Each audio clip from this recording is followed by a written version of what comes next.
میرا عقیدہ ہے بعد محشر فلک پہ یہ اہتمام ہوگا، میرے خیالوں سے بھی زیادہ وسیع تر ایک مقام ہوگا۔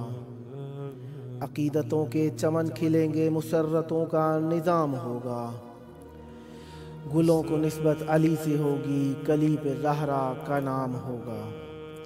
ولائے حب علی کی برسات کا عجب لطف عام ہوگا، یہ انبیاء سب وزیر ہوں گے تو صدر میرا امام ہوگا۔ مشیر معصومیت کے پالے کہ عدل سے جن کو کام ہوگا، محبتوں کی ہوا چلے گی، ہوا میں حق کا پیام ہوگا۔ کہیں پہ زہرا کے پاسبانوں میں ایک فضا کا نام ہوگا، کہیں درے کس قصر بنت زہرا پہ سجدہ صبح و شام ہوگا۔ میرا عقیدہ نہیں ہے جھوٹا، یقین ہے یہ اہتمام ہوگا، یہ عکس ہے ایک سلطنت کا، حسینیت جس کا نام ہوگا۔ بہشت میراث جو نہیں ہے کہ گرد راہ شاہ نجف ہے، مگر منافق کا کیا ٹھکانہ، نہ اس طرف ہے نہ اس طرف ہے۔ کہیں پہ باقر علوم بانٹیں گے، علم کا لطف عام ہوگا، کہیں پہ جعفر کے گرد اہل خلوص کا ازدحام ہوگا۔ کہیں پہ موسیٰ رضا کی جانب سے مومنوں کو سلام ہوگا، کہیں جناب علی رضا سے کسی پیمبر کو کام ہوگا۔ کہیں تقی بزم اتقیاء کا سلام لیں گے کلام ہوگا، کہیں نقی مسند نقاوت پہ وقف الطاف عام ہوگا۔ کہیں حسن عسکری کی محفل میں ذکر خیر الانام ہوگا، کہیں کسی تخت پہ میرے 14ویں علی کا قیام ہوگا۔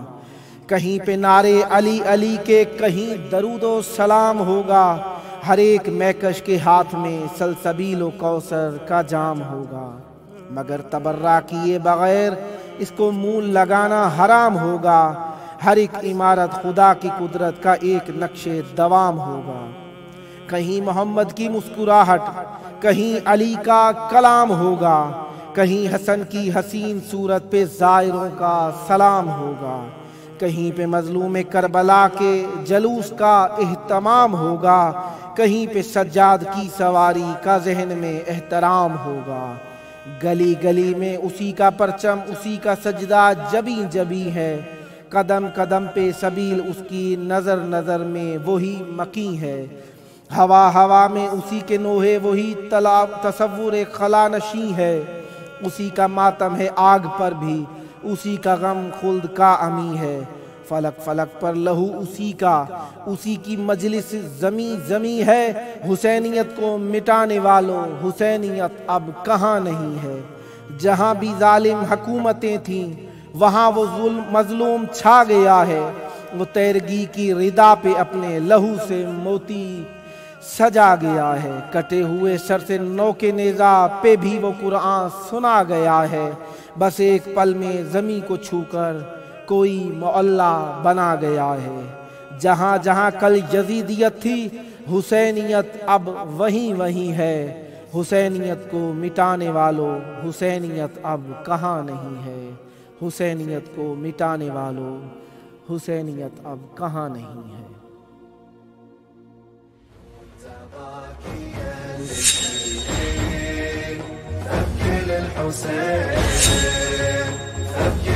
حسين فوز وكربلاء أكد له السماء، أكد له السماء.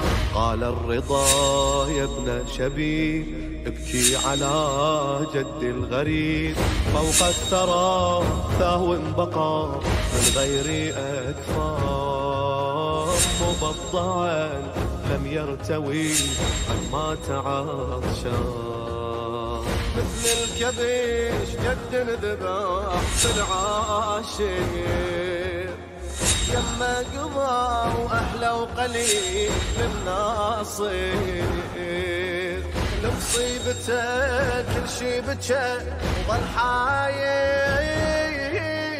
وصار له مثل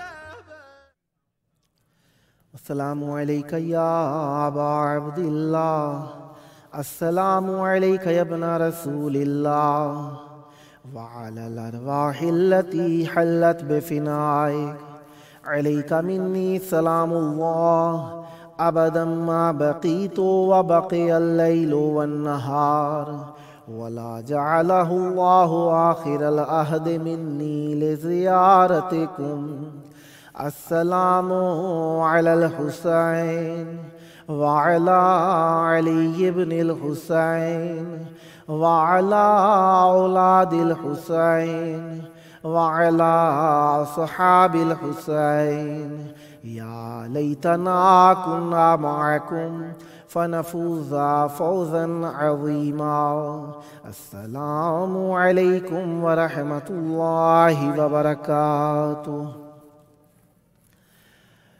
السلام علیکہ یا ابا الفضل العباس یا ابن امیر المؤمنین وابن سید الوصیین المطیع للہ ولرسولہ ولامیر المؤمنین والحسن والحسین السلام علیکم ورحمۃ اللہ وبرکاتہ.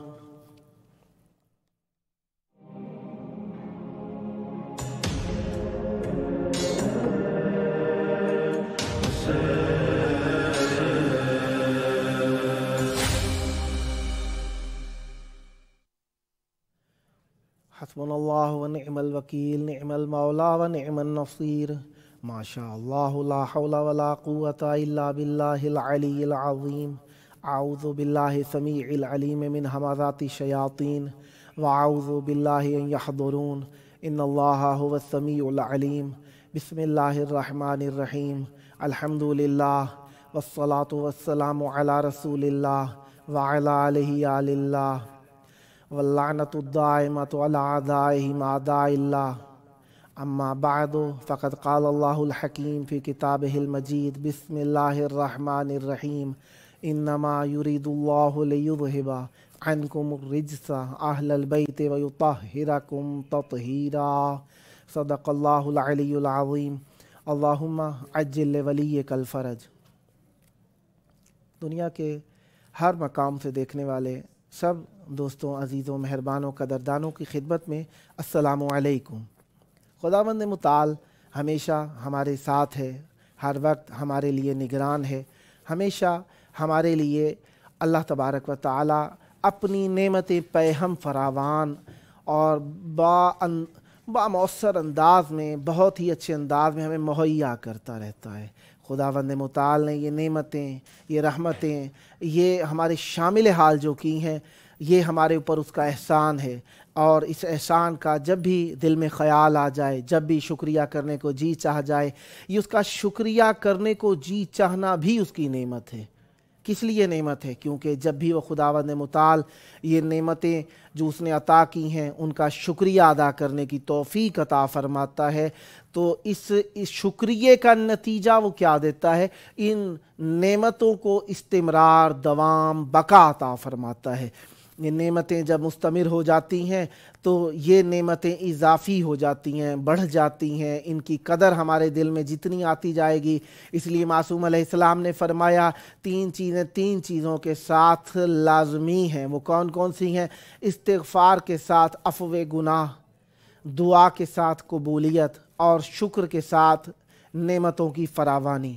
اسی لیے اب مثلا جب ہماری دعا قبول نہیں ہوتی، 1000 مرتبہ، چند مرتبہ آپ کے سامنے تکرار ہو چکا ہوگا، خطبہ اس موضوع کو مختلف انداز میں بیان کرتے ہیں کہ جو بھی وہ نعمتیں اس کی ہیں، ہم شکریہ جو کرتے ہیں، استغفار جو کرتے ہیں، یہ خداوند متعال کی طرف سے ہمارے لیے رحمت ہے. کبھی کبھار ایسا ہوتا ہے ہماری دعائیں قبول نہیں ہوتی، تو ان دعاؤں کی قبولیت یعنی ہماری کیا معاذ اللہ ثم معاذ اللہ معصوم علیہ السلام کے فرمان کو یعنی ہمیں سے ٹھیک نہیں بیان کیا گیا ہے؟ نہیں، ایسا نہیں ہے، بلکہ ہم سمجھ نہیں سکے ٹھیک طریقے سے.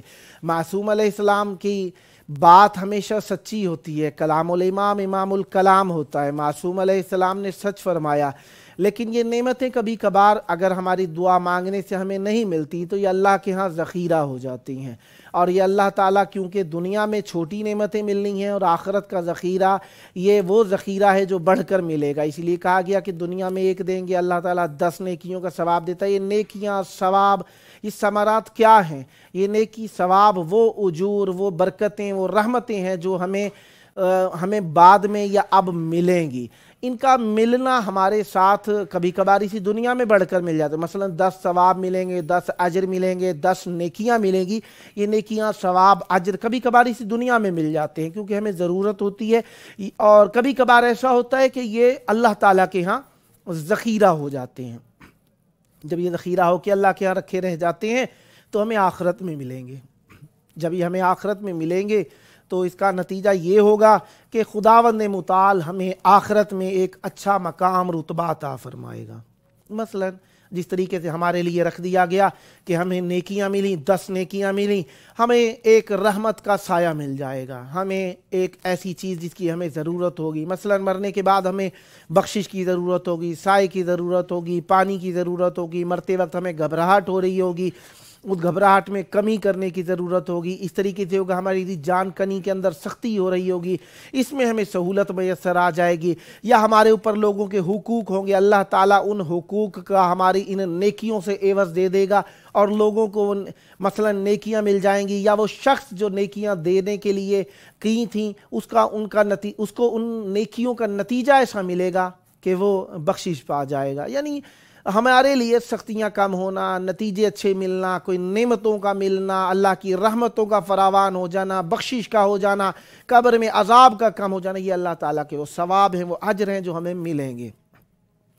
اچھا، کائنات میں اختلاف ہے، ہر چیز میں اختلاف پایا جاتا ہے، کوئی ادھر اختلاف، کسی کا ادھر اختلاف، کسی کا ادھر اختلاف، کسی کا توحید میں اختلاف، کسی کا قیامت میں اختلاف، کسی کا نبوت میں اختلاف، کسی کا عدل میں اختلاف، کسی کا امامت میں اختلاف، کسی کا کسی چیز میں اختلاف، کسی کا کسی چیز میں اختلاف، کسی کا اصول دین کی حد بندی میں اختلاف، کسی کا اصول دین کے اندر حد بندی میں کمی کاستی کا اختلاف۔ اختلافات دنیا کے اندر پائے جاتے ہیں، اور نبی کریم صلی اللہ علیہ وآلہ وسلم نے ارشاد فرمایا کہ اختلاف امتی رحمہ، میری امت کے اندر اختلاف کا پایا جانا یہ اللہ کی رحمت ہے۔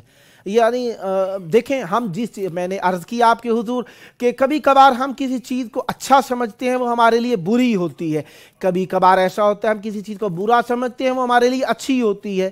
مثلا اختلاف کو ہم لفظی طور پر اگر دیکھیں، اختلاف لڑائی بھڑائی، جھگڑا، کسی سے دشمنی، کسی سے تعارق، کسی سے تنازع، کسی سے مثلا سخت کلامی، کسی کی غیبت، کسی کی برائی، اس معنی میں ہم لیتے ہیں، کسی کا حق کھا جانا، کسی کو مار دینا، کسی کو قتل کر دینا، مثلا ہم اس طریقے کے معنی لیتے ہیں اپنی زبان کے اندر، لیکن اختلاف کے معنی اللہ کے ہاں مختلف ہیں۔ یہ ہمارے لیے اللہ کی طرف سے جو بھی چیز ہمارے اوپر نازل ہوتی ہے وہ رحمت ہی رحمت ہے، وہ رحمت مطلق ہے اس کی جانب سے۔ ہمارے لیے عذاب بھی اس کی جانب سے ہو تو رحمت، اس کی طرف سے نعمت ہو تو بھی اس کی طرف سے رحمت، اس کی طرف سے صحت ہو تو بھی رحمت، اس کی طرف سے مرض ہو ہماری طرف تو وہ بھی رحمت۔ ایک صحابی سے معصوم علیہ السلام نے پوچھا کہ تم کس چیز کو پسند کرتے ہو؟ کہنے لگا کہ میں صحت پہ مرض کو فوقیت دیتا ہوں، دولت کے اوپر فقر کو فوقیت دیتا ہوں۔ اسی طریقے سے چند باتیں جو بتائیں تو معصوم علیہ السلام سے پوچھا کہ مولا آپ کس چیز کو اچھا سمجھتے ہیں؟ معصوم علیہ السلام فرماتے ہیں جو بھی اللہ کی طرف سے ہو میں اسے اچھا سمجھتا ہوں، خواہ صحت ہو، خواہ تنگی ہو، خواہ صحت ہو، خواہ بیماری ہو، خواہ دولت ہو، خواہ کچھ بھی ہو، اللہ کی طرف سے ہو میں راضی برضائے خداوند متعال ہوں۔ یہی بات ہم کہنا چاہتے ہیں کہ اللہ تعالیٰ کی عطاؤں پر یقین ہو تو یہ ہمارے اعتقاد کی پختگی ہے۔ اگر ہمارے اندر اعتقاد پختہ ہو تو جو ملے گا ہمیں اس پہ ہم راضی ہو جائیں گے۔ اگر ہمیں اللہ تعالیٰ کی طرف سے کچھ ایسا ملے گا جو کہ ظاہری طور پر ہمارے لیے سخت ہے، ہمارے لیے اذیت کا سبب ہے، ہمارے لیے ایک مشقت کا سبب ہے، ہمارے لیے پریشانی کا سبب ہے، لیکن وہی لوگ کامیاب ہوتے ہیں جو سختیوں کو، مشقتوں کو، تنگیوں کو، ناراحتیوں کو اپنے لیے سد راہ نہیں بناتے، اپنے لیے ایک ذریعہ بناتے ہیں، اپنی قوت، اپنے فکر، اپنے عمل، اپنے شعور، اپنے کردار کو پختہ کرنے کے لیے اسے استعمال کرتے ہیں۔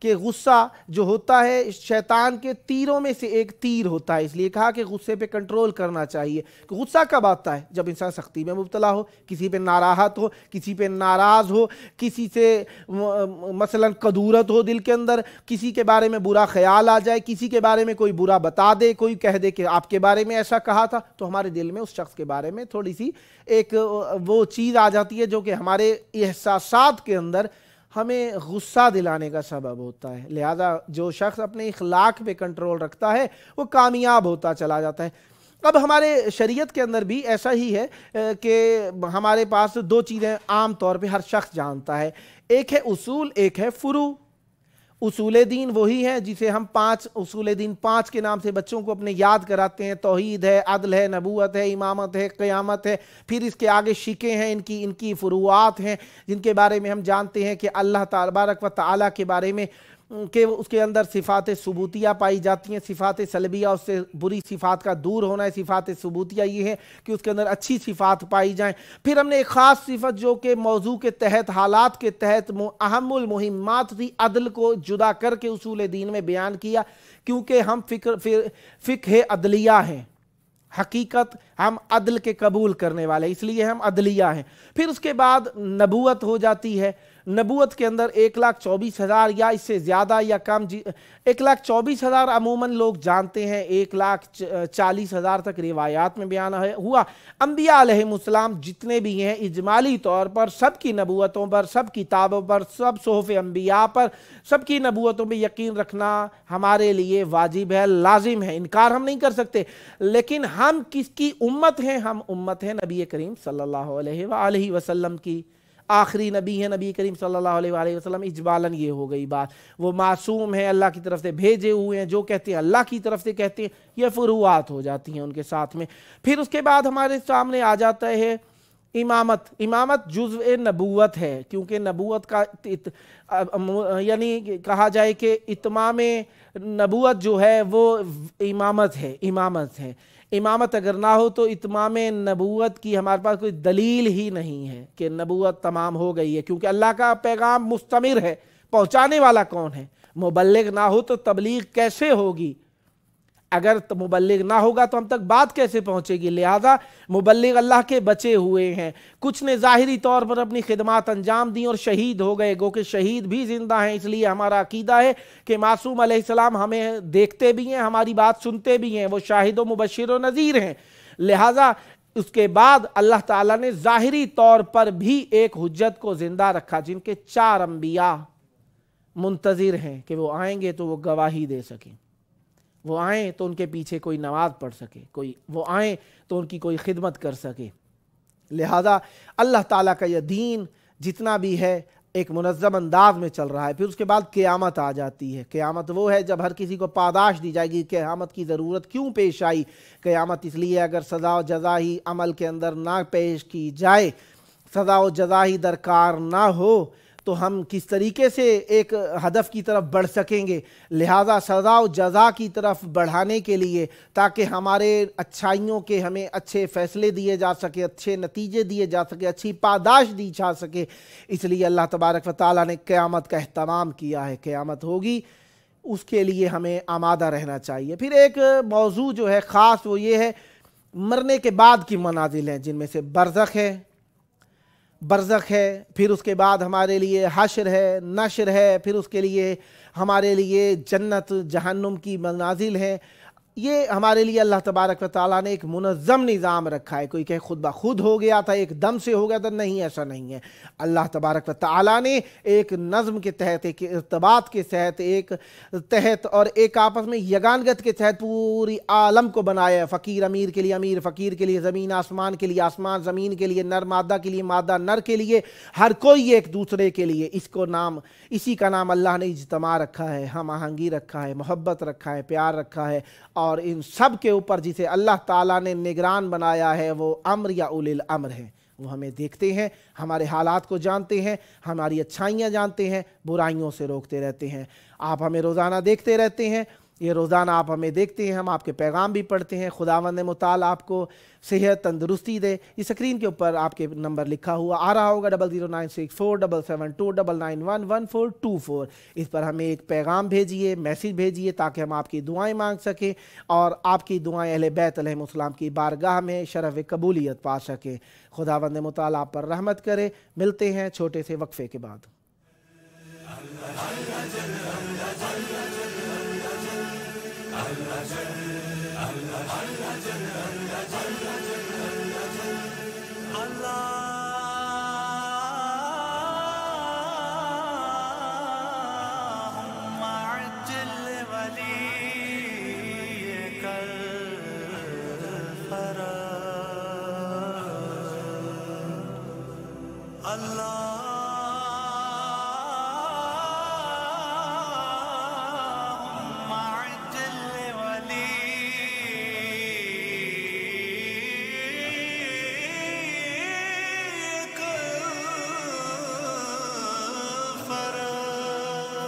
کاش میں مہدی دوران کا زمانہ دیکھوں، کاش میں مہدی دوران کا زمانہ دیکھوں، کاش میں مہدی دوران کا زمانہ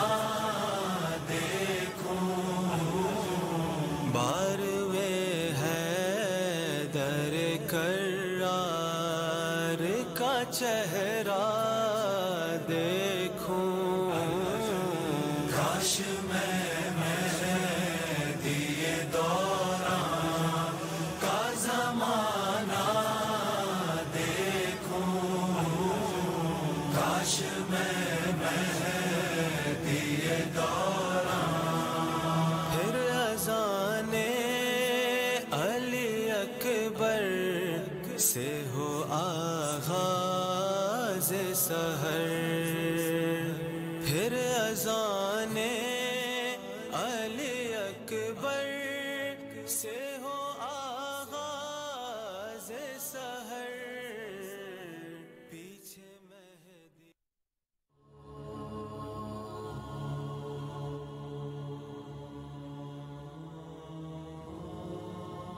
السلام علیکم یا ابا عبداللہ، السلام علیکم یا علی ابن الحسین علیہ السلام، السلام علیکم وعلی اولاد الحسین، السلام علیکم وعلی صحاب الحسین، السلام علیکم یا علمدار کربلا، یا حضرت ابو الفضل العباس علیہ السلام، یا امام حسین علیہ السلام۔ مجھے 40 پر زیارت عطا فرمائیے مولا۔ مولا بہت زیادہ مہربانی کیجیے مجھ پر۔ اللہم عجل ولیک الفرج۔ السلام علیکم یا ابا عبداللہ الحسین، السلام علیکم یا حضرت ابو الفضل العباس۔ مولا میرے ہاتھ کو پکڑ لیجئے، اپنے دامن کرم سے مجھے جدا نہ کیجیے، میری مدد کیجیے۔ پھر ایک اور مومن لکھتے ہیں، سلام ہو میرے پیارے مولا پر، میں آپ کا عاشق ہوں مولا۔ مولا آپ کو بہت چاہتا ہوں مولا، میں آپ کو بہت چاہتا ہوں، نہ چھوڑیں شیطان میرے اوپر حملہ آور ہو جائے۔ مولا میرے پیارے مولا، میں آپ کو قسم دیتا ہوں آپ کے خشک ہونٹوں کا، میرے حالات میں تنگی ہے، میری پریشانیاں بہت زیادہ ہیں مولا۔ مولا میرے کام کی گرہیں کھول دیجئے مولا، میں اپنے بچوں کے سامنے شرمندہ نہ ہوں مولا۔ میں جانتا ہوں آپ کے حضور میں روسیاہ ہوں، لیکن مولا کسی کے سامنے رسوا ہو جانا یہ انسان کے لیے بہت سخت ہوتا ہے مولا۔ مولا بہت زیادہ مشکل ہے، میری مشکل کو حل کیجیے مولا۔ میں آپ کے علاوہ کوئی پناہ نہیں رکھتا مولا، میں نہیں چاہتا کہ میری برائیاں لوگوں کے سامنے کھلیں مولا۔ آپ کی ضرورت ہے مجھے مولا، میرے کام کو کوئی بھی آپ کے علاوہ صحیح نہیں کر سکتا مولا، آپ پر قربان ہو جاؤں مولا۔ میرا دل بہت زیادہ مملو ہے غموں سے۔ مولا کاش میں آپ کے سامنے آ سکتا، کاش میں آپ کی زیارت کر سکتا۔ مولا میرا دل سیاہ ہو چکا ہے، مولا مجھے اپنی زیارت نصیب فرمائیے۔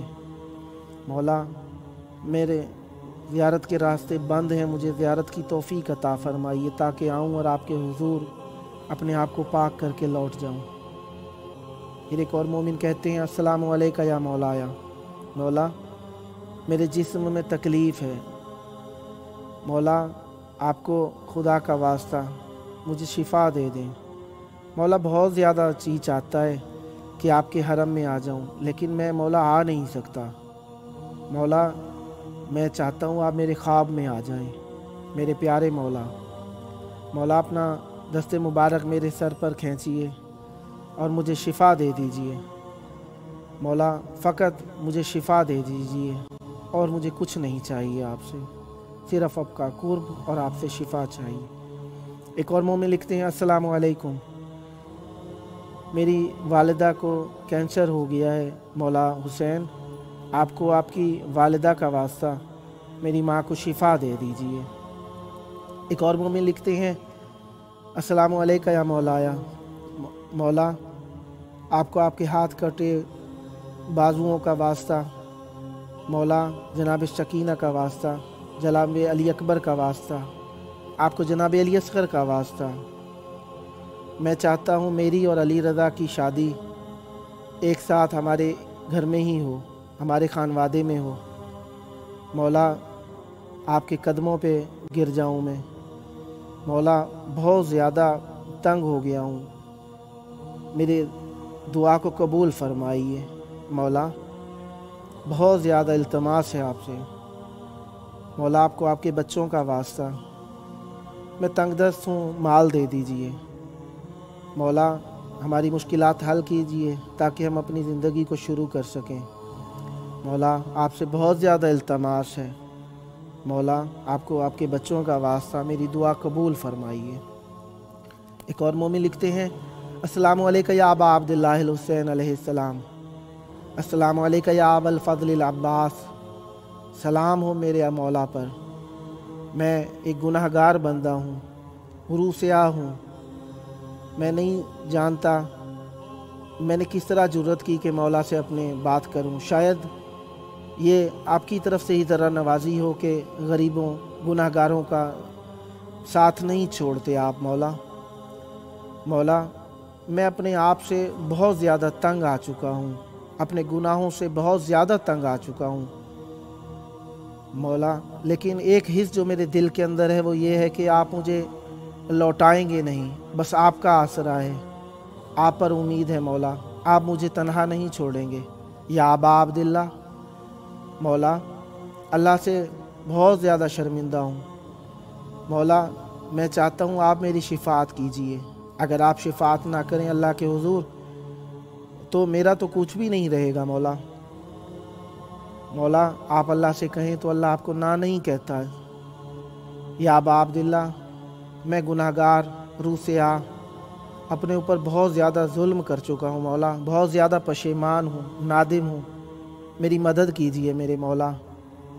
مولا فکری طور پر بہت زیادہ وسواسی ہو گیا ہوں، مجھے نجات دے دیجئے مولا، میں بہت زیادہ بیمار ہوں، شفا دے دیجئے۔ یا ابا عبداللہ، میں آپ سے چاہتا ہوں کہ مجھے نجات دے دیجئے، آپ کشتی نجات ہیں میرے مولا، مجھے نجات دے دیجئے میرے پیارے مولا، مجھے نا امید نہ کیجئے، میں بے مادر کا بچہ ہوں مولا، مجھے نا امید نہ کیجئے گا۔ اے میرے پیارے مولا، آپ کو آپ کی والدہ کے شکستہ پہلو کا واسطہ، آپ کو جناب زینب سلام اللہ علیہ کی گریے کا واسطہ، مولا مجھے نجات دے دیجئے مولا۔ میں نے نظر کی ہے کہ میری مشکل دور ہو جائے، میں اپنے دین پر واپس لوٹاؤں، اہل بیت علیہ السلام کے قرب میں لوٹاؤں، آپ کی زیارت کے لیے آؤں گا مولا، میری دعا قبول فرمائیے۔ ایک اور مومن لکھتے ہیں السلام علیکہ یا ابا عبداللہ، مولا آپ خود میری مشکلوں کو حل کیجئے مولا،